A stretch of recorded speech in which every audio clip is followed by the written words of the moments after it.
स्त्रीमंती या विचारमालिकेतून मी तुमच्यासमोर अनेक स्त्रीरत्नांना आणलेलं आहे. व्हिडिओच्या माध्यमातून त्या महिलांच्या आयुष्याचा यशाचं गमक, त्यांच्या आयुष्यातली स्थित्यंतर, त्यांचं जीवनपटही उलगडलेलं आहे. अशा नवीन अनेक व्हिडिओ पाहण्यासाठी, अशा नवीन स्त्रीरत्नांना भेटण्यासाठी वैशाली गुंड हे चॅनल सबस्क्राईब करा, लाईक करा, शेअर करा आणि हो, कॉमेंट करायलाही विसरू नका.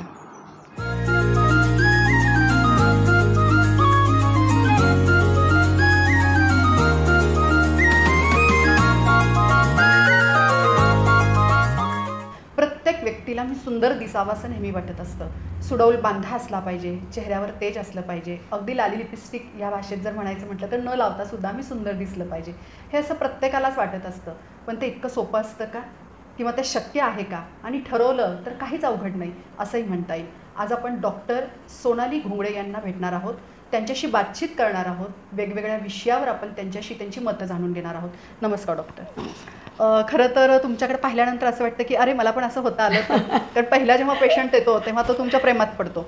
याचं कारण असं आहे की तुम्ही खूप वर्ष या क्षेत्रात घालवली आहेत. अनुभवाच्या जोरावर, शिक्षणाच्या जोरावर इथपर्यंत आलेला आहात. घोंगडे घराणं म्हटलं की राजकारणातलं एक ठळक असं ठसठशीत नाव आहे. त्यांची राजकीय कारकीर्द खूप मोठी आहे आणि एका सधन घरामध्ये मस्तपैकी हातापायाला नोकर आहेत, फिरायला गाडी आहे, जे हवं ते करून द्यायला सुद्धा माणसं आहेत. मग हा सगळा असं लोक असंही म्हणाले असतील काय करायचं या सगळ्या गोष्टींची, असं कधी कोणी म्हणालं का? आणि ह्या क्षेत्रामध्ये शिक्षणामुळे आलात की करिअर किंवा स्वतःचं एक नाव तयार करायचं आहे म्हणालात? सगळ्यात पहिल्यांदा वैशालीताई, खरंच मी तुमची खूप धन्यवाद आहे की इतक्या सुंदर तुम्ही यूट्यूब चॅनलच्या माध्यमातून लोकांपर्यंत पोचण्यासाठी एवढी धडपड करताय खरं तर, आणि नवीन नवीन लोकांना भेटून प्रत्येकापर्यंत त्यांची मतं पोचवताय, तर त्यासाठी खूप धन्यवाद. विषय तुमचा खूप सुंदर आहे की सुरुवात कशी झाली आणि नेमकं काय करायचं होतं किंवा कशासाठी हा सगळा खटाटोप.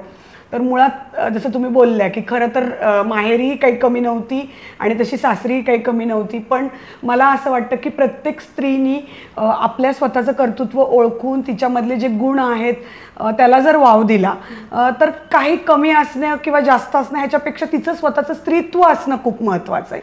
आणि त्याच्यामध्ये खूप गोष्टी येतात. मग आपल्यामध्ये असलेल्या गोष्टी इतरांना देणं, मग ते पण एक वेगळ्या प्रकारचं दान आहे मी समजते.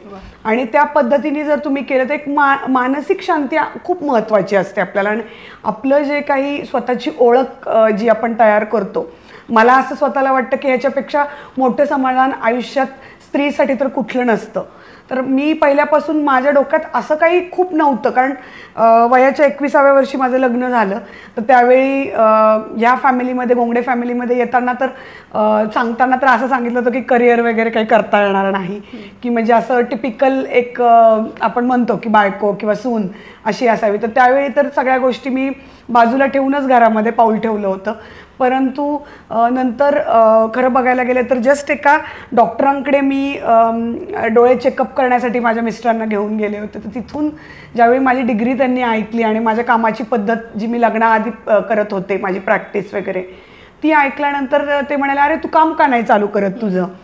ती जी गोष्ट होती ती रात्रभर मला ती गोष्ट झोपू दिली नाही की आपण खरंच काहीतरी केलं पाहिजे, आपण असं का गप्प बसलोय. पण कुठली कर्तव्य न चुकवता, म्हणजे घरातली अगदी सगळी जी कामं असतात किंवा मुलांची जी काही गोष्टी असतात तर त्या कर्तव्यात खरं तर आपण कुठेही कमी पडत नसतो, पण ती सोडूनही होत नसतात. तर मी अगदी माझ्या सासऱ्यांना प्रॉमिस दिलं की मी हे सगळं करून ते मी करेन, पण मला हे करू द्या हळूहळू का होईना का. मग लिटरली सुरुवातीला अगदी छोट्या गोष्टींपासून मी सुरुवात केली. अगदी छोटे छोटे महिलांचे जे ग्रुप्स असतात तिथे मी माझ्या कन्सेप्ट द्यायला चालू केल्या की जे तुम्ही डाएट समजता की हे डाएट म्हणजे नेमकं काय आहे. कारण मी न्यूट्रिशन एक्सपर्ट पण आहे, नॅचरोपॅथ पण आहे, अल्टरनेटिव्ह मेडिसिन थेरपिस्ट पण आहे आणि चाइल्ड सायकोलॉजी बॅच फ्लॉवरचं सुद्धा मास्टरेट आहे. तर या सगळ्या गोष्टींमधून मला कामाची सुरुवात कशी करायची, तर मी माझे जे वक्तृत्व आहे ते पूर्वी माझ्या शाळेपासूनच ते खूप चांगलं होतं. तर मी असं ठरवलं की आपले जे काही नॉलेज आहे ते एक्सप्रेस करणं खूप महत्त्वाचं आहे, तोपर्यंत लोकांना समजणार नाही ते. मग या सगळ्या गोष्टी मी अगदी छोट्या ग्रुपपासून सुरुवात केल्या. अगदी लहान लहान महिलांचे 10 ग्रुप्स, 15 ग्रुप्स, किटीचे ग्रुप्स असतात, काही संस्थांचे ग्रुप्स असतात. मग हळूहळू ते ग्रुप्समधून महिलांना खरं आहार पद्धती किंवा निसर्गोपचार किंवा हिलिंग पॉवर आपल्या बॉडीमध्ये ती खाण्यातून आपण कशी ट्रीट केली पाहिजे, प्रत्येक तुमच्या किचनमधल्या ज्या काही गोष्टी त्याच्यात मेडिसिन प्रॉपर्टीज असतात येणार आहे. कारण मी खूप स्वार्थीपणा घेऊन आलेली ही मुलाखत घेताना, कारण माझ्या सगळ्या मैत्रिणींना तुमच्याकडनं इथे न येता डॉक्टरांच्याकडे गेल्यावर काही लपवायचं नसतं आणि जेवढं फ्रीमध्ये मिळायला सल्ला मिळेल तो खूप चांगला आहे ना, म्हणजे तर तो जास्तीत जास्त मी देणार आहे. पण एवढ्या सगळ्या डिग्र्या ज्या आहेत, मग हे छोटे छोटे बेसिक कोर्स होते का असे डिप्लोमा? नाही, माझा 4 वर्षाचा नॅचरोपॅथीमध्ये, कारण महाराष्ट्रात तेव्हा बॅचलर नव्हता नॅचरोपॅथीत, तर 4 इयर्सचा माझा डिप्लोमा इन नॅचरोपॅथी आणि योगिक सायन्स झाला आहे 12वी सायन्स नंतर. 4 वर्षानंतर मी 1 वर्ष इंटर्नशिप केली उरळी कांचन, आणि आम्हाला काही ॲलोपॅथी हॉस्पिटल्समध्ये पण काम करावं लागतं डायग्नोसिससाठी, तर 6 महिने तिकडे आणि 6 महिने नॅचरोपॅथी सेंटर्सला केलं. आणि त्यानंतर मग लगेच माझं लग्न ठरलं. मग त्या पिरियडमध्ये जो काही 7 महिन्याचा गॅप होता लग्नाचा, त्यामध्ये सुद्धा मी माझी प्रॅक्टिस होतीच चालू हॉस्पिटल्समध्ये. तिथे पण मी बरेचदा डाएटचं कन्सल्टेशन, न्यूट्रिशन एक्सपर्ट म्हणून होते हडपसरमध्येच मोठ्या हॉस्पिटल्सला. मग त्यानंतर मात्र माझ्या लग्नानंतर माझा एकदम 3 ते 4 वर्ष गॅप झाला, कारण मुलगी, मग मुलगीनंतर लगेच मुलगा, मग 2 मुलं झाल्यानंतर मग मी ह्या गोष्टीमध्ये, म्हणजे माझा मुलगा 1 वर्षाचा होता तेव्हा मी निर्णय घेतला की आता आपल्याला हे करायचं आहे. आणि काही डिप्लोमा मी लग्नानंतर पण केले. अल्टरनेटिव्ह मेडिसिनमध्ये MD सुद्धा मी लग्नानंतर, माझी जी थिसिस होते, म्हणजे जे काही मी प्रॅक्टिस करत करत माझी केस हिस्ट्री ज्या पेशंट्सच्या होत्या तिथे सबमिट कराव्या लागतात, त्याच्याशिवाय आपल्याला त्या कोर्सला एलिजिबिलिटी मिळत नाही. मग MD जी ही काही माझी पोस्ट आहे अल्टरनेटिव्ह मेडिसिनमध्ये, ती माझे जे 100 थिसिस मी पहिल्यांदा सबमिट केल्या, आणि मग त्यानंतर त्यांचं एक 500 थिसिस तरी आपण द्याव्या लागतात, तेव्हा तो पेपर आपल्याला मिळतो आणि मग आपण ते पास होऊ शकतो त्यामध्ये. तर 500 केस हिस्ट्री दिल्यानंतर ते मला MD हे मिळालं अल्टरनेटिव्ह मेडिसिनमध्ये.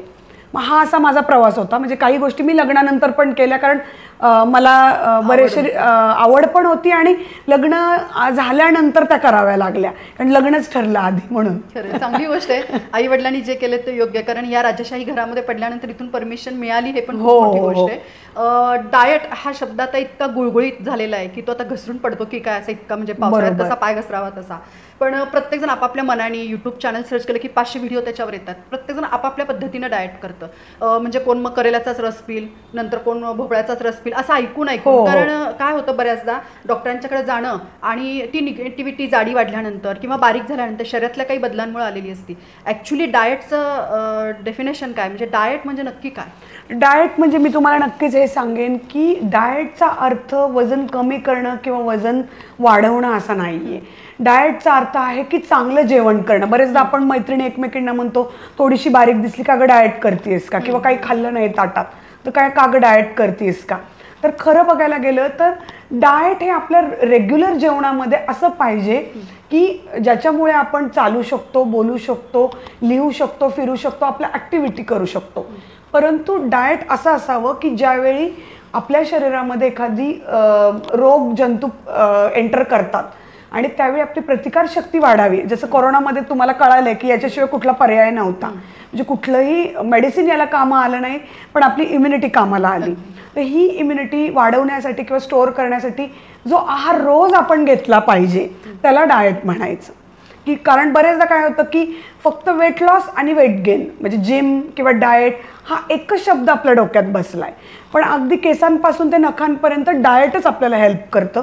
कारण आपलं रोजचं खाणं जर चांगलं असेल, जे स्टेप बाय स्टेप आपण तुम्ही विचारल्यावर मी सांगणारच आहे, पण ते जर योग्य असेल तर आपली इम्युनिटी चांगली राहते.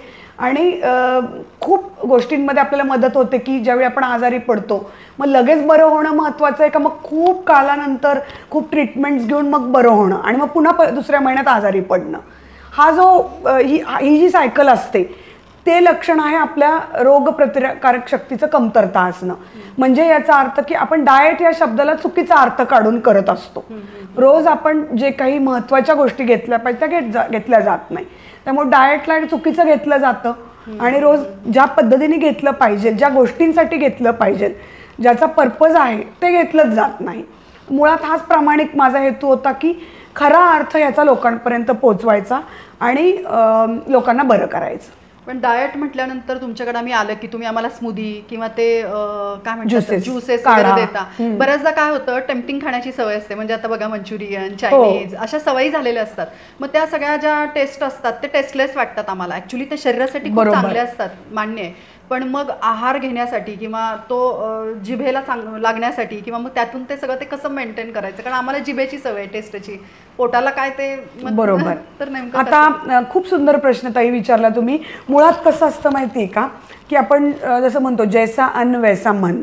आपण आपल्या शरीराला इतक्या चुकीचे सवयी लावलेल्या आहेत की आपली लाईफस्टाईल चुकीची असणं म्हणा, किंवा अवेळी खाणं बरेचदा, किंवा चुकीच्या पद्धतीचे कॉम्बिनेशन्स घेणं, त्याला डिसिप्लिन्ड आपण कधी ठेवलं नाही. त्यामुळं आपण आपल्या मनाला अशा काही टेस्ट बर्ड्स डेव्हलप केलेल्या आहेत किंवा अशा आपण गोष्टींची सवय लावली की त्याच गोष्टी आपल्याला आवडायला लागतात. त्याच्या मागचं कारण महत्त्वाचं असं आहे की जंक फूडमध्ये किंवा ज्या प्रोसेस फूड असतात त्याच्यामध्ये मोनोसोडियम ग्लुकामेट नावाचं एक केमिकल असतं की जे आपल्या टेस्ट बर्ड्सला किंवा आपल्या ब्रेनला सिग्नल्स देतं की ते पदार्थ आपण रिपीटेडली खावेत. म्हणजे हा मार्केटिंग फंडा आहे की हे केमिकल घालण्याचं कारणच असं आहे की रेस्टॉरंट किंवा मॅकडॉनल्ड्स किंवा बाकीचे जे हॉटेल इंडस्ट्री आहे की त्यांना कस्टमर्स वाढवावेत म्हणून त्यांनी असे काही केमिकल फूडमध्ये ॲड केलेले आहेत की ज्यावेळी तो पदार्थ तयार केला जातो किंवा तो शिजवला जातो, हवेमध्ये त्याचे जे काही ॲरोमाज किंवा जी काही त्याचं स्मेल म्हणतो आपण जो येतो की तो डिरेक्टली आपल्या नाकातून ब्रेनपर्यंत जातो आणि त्या पदार्थाविषयीची गोडी जास्त तयार होते आपल्याला.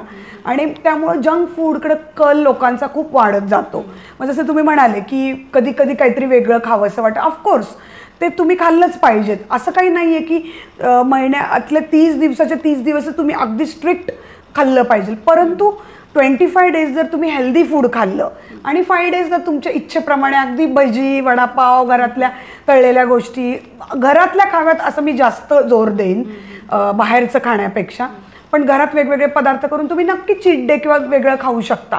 पण आपल्याकडे कसं दिसून येतं की 30च्या 30 दिवसामध्ये कुठंतरी 5 दिवस डाएट केलं जातं आणि बाकीचे 25 दिवस चुकीचंच खाल्लं जातं. त्यामुळं बॉडी कधी सिग्नल देत नाही आपल्याला की तो मग कायम आजारी असतो. पण 25 दिवस जर तुम्ही हेल्दी फूड खाल्लं आणि 5 दिवस जर तुम्ही थोडंसं वेगळं किंवा जे म्हणतो आपण जे शरीराला योग्य नाही आहे पण ते मॉडरेट प्रमाणामध्ये 5 दिवसामध्ये जरी आपण ते खाल्लं तर कुठलंही हार्म होत नाही. इनफॅक्ट बॉडी तुम्हाला हेल्प करते की ते डायजेस्ट करणं किंवा जरी त्याच्यामधून काही टॉक्सिन्स तयार झाले तर ते लगेच बॉडीमधून बाहेर टाकणं. म्हणजे शरीर तुम्हाला हेल्प करतं, कारण शरीर टोटली निसर्गानेच तयार झालेलं आहे. निसर्ग जे आपल्याला सांगतो त्याच्याप्रमाणे जर आपण त्याचे रूल्स फॉलो केले तर तो नक्की आपल्याला हेल्प करतो. त्याच्या विरुद्ध आपण गेलो तर तो नक्कीच हार्म करतो. जसं आपण म्हणतो की झाडं नाही आहेत म्हणून पाऊस कमी आहे आणि बाकीचे जे डिझास्टर्स येत आहेत ते कशामुळे आहेत तर आपण मुळात नुसतं कॉन्क्रीटच्या बिल्डिंग्स आहेत आणि ग्रीनरी कमी आहे. हा गोष्ट झाली निसर्गाच्या विरुद्ध वागण्याची. तसंच आपल्या माणसाचं सुद्धा आहे. तुम्ही कधी ऐकलंय का की प्राण्यांना कधी डॉक्टरची जंगलातल्या प्राण्यांना गरज पडली? ते नेचरमध्ये राहतात, ते ग्रीनरीत राहतात, ते अगदी म्हणजे त्यांना डाएट म्हणजे निसर्गच असतो आणि बरं नसलं तर ते फास्टिंग करतात, म्हणजे काहीही खात नाही. तुम्ही अगदी डॉग्स आणि कॅट्सवर पण बघितलं असेल की ते गवत खातात पोट दुखायला लागलं की, किंवा त्या दिवशी तुम्ही कितीही त्यांना टेस्टी फूड दिलं तरी ते खात नाही. पण माणूस काय करतो की बरं नसलं तरी भरपूर खात राहतो, तो निसर्गाचे नियम फॉलो करत नाही. मग त्याप्रमाणे मन तयार होतं आणि मनाला लागणाऱ्या गोष्टी जर आपण सिस्टमॅटिक किंवा लिमिटमध्ये खायला शिकलो तर नक्कीच दोन्हीचा मेळ हा चांगला बसेल आणि आपोआप तुम्हाला जंक फूड नकोसं वाटायला लागतं. ज्यावेळी तुम्ही ह्याचा रेशो वाढवला त्या 5 दिवसामध्ये मी तुम्हाला गॅरंटी देते की तुम्ही अगदी जे 5-6 गुलाबजाम खात असता ते 2वर येता. किंवा जे काही तुम्ही जसं सांगितलं की मंचुरियन म्हणजे जे हेवी फूड कन्झम्पशन होतं तर आपोआप हेल्दी फूडमुळे तुम्ही त्याचा जो रेशिओ असतो तो स्वतःहूनच तुमची बॉडी त्याची डिमांड कमी करते. हा तुमच्या बॉडीला जेवढी नीड आहे ते तेवढंच घेतलं जातं. म्हणजे हा प्रयोग खरं तर प्रत्येकाने करून बघावा. बऱ्याचदा एखादी मैत्रीण भेटली आणि ती जर बारीक वाटली तर आपण लगेच म्हणतो अगं बारीक झाली, छान झाली. मग ती तिचे शहाणपणाचे किस्से असे सांगते की अगं हो मी डाएट वगैरे करते आणि माझा डाएट चार्ट मी तुला देते. मग त्या मैत्रिणीला काय वाटतं माहिती का, दुसऱ्या मैत्रिणीला अरे चला आहार तज्ज्ञाकडे जाण्यापेक्षा फुकट तिचा डाएट चार्ट आपण फॉलो करू आणि होतं वेगळंच काहीतरी. तर तो एक जो डाएट चार्ट असतो तर तो सगळ्यांना चालतो का तसा? म्हणजे नाही. आता मी याच्यामध्ये प्रश्न खूप छान आहे आणि खरोखर या गोष्टी घडतात. मुळात प्रत्येक माणूस हा वेगळा असतो. जरी त्याची फिजिओलॉजी सेम असेल, ॲनाटॉमी फिजिओलॉजी सेम असते प्रत्येकाची, कारण असं होत नाही की तुमचा लिव्हर डावीकडे तर माझा उजवीकडे किंवा तो दुसरीकडे कुठे आहे. तर ॲनाटॉमी तर प्रत्येकाची सेम असते, डायजेशन सेम, पण प्रत्येकाचं नेचर वेगळं असतं, स्वभाव ज्याला म्हणतो. त्या स्वभावामुळे आलेली प्रकृती वेगळी असते. प्रत्येकाच्या कामाची पद्धत असते. म्हणजेच फॉर एक्झाम्पल एखादा शेतकरी आहे, तो राब शेतात राबतो, पण तोच IT सेक्टरमधला सिडेंट्रिक वर्क असलेला एखादा एम्प्लॉई असेल, त्याच्या कामाची पद्धत वेगळी असते. आणि जो कष्ट करतो फिजिकली, मेंटल कष्ट करणारे पण असतात आणि फिजिकल पण वेगळे असतात. तर प्रत्येकाचं काम करण्याची पद्धत, प्रकृती, स्वभाव, जेनेटिक आजार, वेगवेगळे अशा सगळ्या गोष्टी आलेल्या असतात. त्यामुळे काय होतं की प्रत्येकाने किती खावं, किती प्रमाणात खावं हे सुद्धा आपण सांगतो, रेकमेंड करतो. त्यामुळे बरेचदा काय होतं की जिला खूप व्यायाम आहे, जिला खूप म्हणजे फिजिकल एक्झर्शन आहे, तर तिचं डाएट वेगळं होतं. आणि जो सतत बसून असतो त्याचं मील प्लॅन असेल किंवा त्याचे कार्बोहायड्रेट्स असेल ते आपण कमी करतो. तर अगदी प्रत्येकाची प्रकृती, त्याचा स्वभाव आणि कामाची पद्धत याप्रमाणे डाएट ठरतं. बरेचदा फेसबुक, व्हॉट्सॲपवरून एकच वेळा जेवा, 2च वेळा जेवा किंवा इतक्यांदाच खा, इतकंच खा, असं खूप वेळा बोललं जातं. पण मुळात आपलं जे शास्त्र आहे, निसर्गोपचारशास्त्र असेल किंवा न्यूट्रिशन शास्त्र असेल, ते सांगतं की तुमची भूक जेवढी आहे तेवढं तुम्ही खाल्लं पाहिजे, पण ते हेल्दी खाल्लं पाहिजे. हा नियम प्रत्येकालाच आहे, परंतु ते किती खायचं हे त्याच्या प्रकृती आणि त्याच्या कामाच्या पद्धतीवर आपण ठरवतो. आणि माझ्यावर तर सगळे गिनीपिक म्हणूनच मला वापरतात, कारण वैशाली बारीक झाली पाहिजे असं सगळ्या माझ्या मैत्रिणींचं, नातेवाईकांचं म्हणणं असतं. ते खूप सिरियस असतात माझ्या बाबतीत. तर मग माझ्या मैत्रिणी मला सल्ले देतात, कोण म्हणतं ते हर्बल कर, कोण म्हणतं ते कर, आणि प्रयोग लिटरली येऊन करतात. मला एका मैत्रिणीने ते काय ॲवाकोडा, ब्रोकोली वगैरे असे काही काही पदार्थ आणून दिले की ज्याचे शब्द पण उच्चारणं मला त्रासदायक होत होतं, कारण शुद्ध मराठी स्पष्ट बोलणारी मी. म्हणजे हे काय असतं मग? तर नाही हे वापर वगैरे, आणि ते इतकं कॉस्टली आहे. तर मला वाटतं घरगुती आहारामध्ये असं डाएट असताना आपण जे बाहेरच्या कॉस्टली आणि फॉरेन कंट्रीजमधनं जे काही पदार्थ आलेले आहेत, आता इथे सोलापूरमध्ये असे शॉप पण आहेत की तिथं परदेशी भाजीपाला पण मिळतो आपल्याला, तर ते योग्य आहे का ते असं हे शब्द जे मी वापरले ते? मुळात खूप छान प्रश्न आहे हा सुद्धा, कारण बऱ्याच जे बघतील त्यांची सगळ्याच शंका मला वाटतं याच्यातनं दूर होतील. मुळात कसं होतं की जिथे आपण राहतो, ज्या मातीत आपण जगतोय किंवा ज्या मातीमधून आपलं अन्न येतंय, ती माती असेल किंवा तिथलं वातावरण असेल, तिथल्या पद्धतीच्या वातावरणाशी आपलं शरीर हे सूट झालेलं असतं ऑलरेडी. तर त्या वातावरणात तयार झालेला जो खाद्यपदार्थ असतात किंवा जे काही भाज्या असतात, फळं असतील, धान्य असेल, ते जर आपण खाल्लं तर ते आपल्या शरीराला लवकर डायजेस्ट होतं आणि चांगलं पचन झालेलं अन्न हे लवकर शरीराला सुलभ तरीकेने पचन होऊन त्याचं जे काही रक्त बनतं, ज्याला आपण ब्लड म्हणतो, आणि त्याचा pH प्रत्येक पेशींपर्यंत पोहोचवला जातो, आणि त्यातून आलेलं सुदृढपणा किंवा निरोगीपणा हा खूप महत्त्वाचा असतो. त्यामुळे कुठल्याही वेस्टर्न कल्चरकडे आपल्याला वळायचं नाही आहे. इनफॅक्ट मी तुम्हाला सांगेल की वेस्टर्न कल्चरच आता आपल्याकडे वळायला लागलं आहे, की इंडियन कल्चरकडे, की जिथे आपल्या कल्चरमध्ये योगा त्यांनी आपला ॲक्सेप्ट केला आहे, किंवा त्यांना खूप वर्षांनी कळालं की मैदा हा किती घातक आहे. प्रोसेस फूड जिथे त्यांच्याकडे खूप बनतात ते प्रोसेस फूड खूप ते आता कमी करायला लागलेत, मिलेट्सचा वापर जास्त करायला लागलेत. तर जे आपलं असतं खरं तर त्याला आपल्या लोकांना आपली त्याची किंमत नसते, आपण जे म्हणतो. परंतु जे लोकल आणि स्वस्त असतं ते आपल्या शरीराला खूप चांगलं असतं. म्हणजे त्या सीझनमधली ती भाजी जितकी स्वस्त ती आपल्या शरीराला चांगली. म्हणजे आता आपण म्हणतो की कोथिंबीर किंवा मेथीची भाजी, घोळाची भाजी, शेपूची भाजी, त्या सीझन राजगिऱ्याची भाजी, ह्या ज्या भाज्या आहेत ज्या आपल्या सीझनप्रमाणे येतात, वातावरणात वाढतात, त्या आपण खाल्ल्या पाहिजेत. उगाचच कॉर्नफ्लेक्स, किनोवा, ॲव्होकाडो किंवा ब्रॉकली किंवा अतिप्रमाण किवीचं असेल, ह्या गोष्टी आपल्या नाही आहेत. ह्या वेस्टर्न किंवा स्पिरुलिना, ह्या सगळ्या ज्या काही गोष्टी आहेत त्याच्यापेक्षा कितीतरी पटीने आपलं जे आहे, जे आपल्या आजूबाजूला पिकतं, जे लोकल आहे ते आपण खायला शिकलं पाहिजे. इनफॅक्ट मी हेही सांगेन की सीझनच्या बाहेरची फळंसुद्धा आपल्याला खायची नाही आहेत अजिबात, कारण ती बळजबरी पिकवली जातात आणि आणली जातात मार्केटमध्ये. मग ज्या सीझनमध्ये आपल्या प्रकृतीप्रमाणे निसर्गाने ऑलरेडी त्याच्यात ते गुण भरून दिलेले असतात, म्हणजे त्या सीझनमध्ये आपल्या शरीराला थंडावा, म्हणजे उन्हाळ्यात आणण्यासाठी एखादी गोष्ट. आता बरेचदा मला प्रश्न येतो की आंबा तर खूप उष्ण असतो पण तो उन्हाळ्यातच येतो. पण खरी पद्धत आंबा खाण्याची अशी आहे की आंब्याला आपला जो डेरा असतो, डेऱ्यातल्या पाण्यामध्ये 1 तास जर तुम्ही भिजू घालून मग चिरून खाल्ला तर त्याच्यामध्ये त्याचा थंडावा येतो. त्याचा जर मिक्सचर झालं तर शरीराला आंबा बाधत नाही. म्हणजे ज्यांना ऑलरेडी हीट आहे तर त्यांनी तो भिजू घालून घेतला पाहिजे. म्हणजे छोटंसं गाडगं घेऊन त्यात आंबा भिजून ठेवायचा 1 तासाने मग तो खायचा. तर हा खूप हेल्पफुल होतो. त्याच्यातले न्यूट्रिएंट पण वाढतात आणि थंड प्रकृतीने तो होतो आणि तो पचायला हेल्पफुल होतो. तर अशा बऱ्याचशा गोष्टी आहेत. पण ज्या त्या सीझनमध्ये ज्या त्या गोष्टी का दिलेल्या आहेत. आता कलिंगड येतं. कलिंगड खूप थंड असतं प्रकृतीने. तर आपल्या शरीरातली उष्णता कमी व्हावी. इनफॅक्ट सण पण आपले तसे असतात. रंगपंचमी उन्हाळ्यातच काय येते तर पाण्याचा वापर भरपूर झाला पाहिजे. म्हणजे वॉटर थेरपी ज्याला आपण म्हणतो की आपोआप सणाच्या निमित्ताने माणूस म्हणजे भारतीय प्रत्येक सणाला एक सायंटिफिक रिझन जोडलेलं आहे की त्यामुळे मग ते जे काही आहे. आता दिवाळीत आपण तिळाची पोळी का करतो कारण थंडी असते. तिळामध्ये कॅल्शियम असतं आणि तीळ हे उष्ण पण असतात. गूळ आणि तीळ दोन्हीचं जो कॉम्बिनेशन आपण खातो ते त्या त्या सणाला त्याचं महत्त्व असतं. म्हणून त्या पद्धतीने ते केलं पाहिजे. पण हे करत असताना आपलं कल्चर जपून आपल्या लोकली जे खाल्लं पाहिजे ते खूप हेल्पफुल आहे.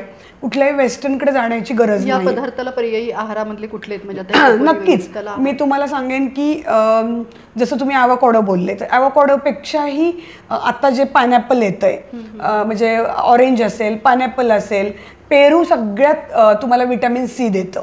म्हणजे अगदी 1 नंबर लागतो rich source of vitamin C. दररोज एक जर पेरू खाल्ला तुम्ही तर तो वेट लॉस पण चांगला करतो. तुमचा मेटाबॉलिझम चांगला ठेवतो म्हणजे वाढवतो. इम्युनिटी चांगली ठेवतो आणि व्हिटॅमिन सीचा चांगला सोर्स असल्यामुळं तुम्हाला कुठलेही फंगल आणि बॅक्टेरियल इन्फेक्शन येऊ देत नाही. तर पेरू आता जो सीझनमध्ये आहे तर प्रत्येकाने पेरू खाल्ला पाहिजे. त्याच्यानंतर सीताफळ आहे, चिक्कू आहे. चिक्कूमध्ये कॅल्शियम खूप असतं. म्हणजे सगळ्यात जास्त कॅल्शियम देणारं फळ म्हणजे चिक्कू. पण ते शुगरच्या पेशंटला शुगरच्या पेशंटनी जर ते कमी प्रमाणात खाल्लं तर एखादा चिक्कू खायला हरकत नाही. पण शुगरच्या पेशंटसाठी पपई आहे, पेर आहे ज्याला नाशपती आपण म्हणतो, डाळिंब आहे, सफरचंद आहे. ह्या गोष्टीसुद्धा आपण खाऊ शकतो. त्याच्यानंतर आजूबाजूचं जे तुम्ही बोलले की मी बोलले की कॉर्नफ्लेक्स किनोवा जे सांगितलं तर की ह्याच्यानी डाएट फूड आहे असं होतं. त्याच्यापेक्षा तुम्ही नाचणी किंवा बाजरी किंवा हातसडीचा तांदूळ ज्याला लालसर आपण भात म्हणतो तो सुद्धा तुम्ही मिक्सचर करून वापरू शकता.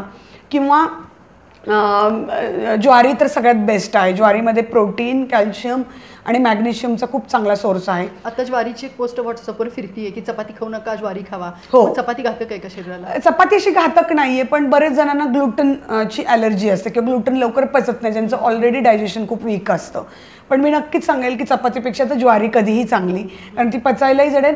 ज्वारीमध्ये गव्हापेक्षा जास्त न्यूट्रिएंट लेवल आहेत. मग ती गरम पाहिजे भाकरी की नाही फक्त कुठलाही भाकरी असू दे चपाती असू दे किंवा कुठलाही पदार्थ हा शिळा नसावा. म्हणजे होल डे तुम्ही यूज करू शकता पण रात्रीनंतर दुसऱ्या दिवशी त्याला वापरायचं नाही कारण त्याच्यामध्ये बॅक्टेरिया फॉर्म होतात आणि ते आपण फ्रीजमध्ये ठेवून ठेवून पुन्हा त्याचे पदार्थ रिहीट करून खातो. शुगर असलेल्या पेशंटला म्हणतात की गरम गरम भाकरी द्या. नाही असं काही नाही. मी सांगेल तुम्हाला की अगदी सकाळची भाकरी संध्याकाळी तुम्ही खाल्ली तरी काही अडचण नाही. ह्या सगळ्या मिथ्स आहेत की हे नको ते नको. नैसर्गिक आणि नॅचरल तुम्ही फक्त घेतलं पाहिजे. फक्त ते आदल्या दिवशीचं बरेचदा कडक भाकरी खाल्ल्या जातात पण त्या खूप दिवस आधी करून ठेवलेल्या असतात मग त्याच्यात न्यूट्रिशन नसतं.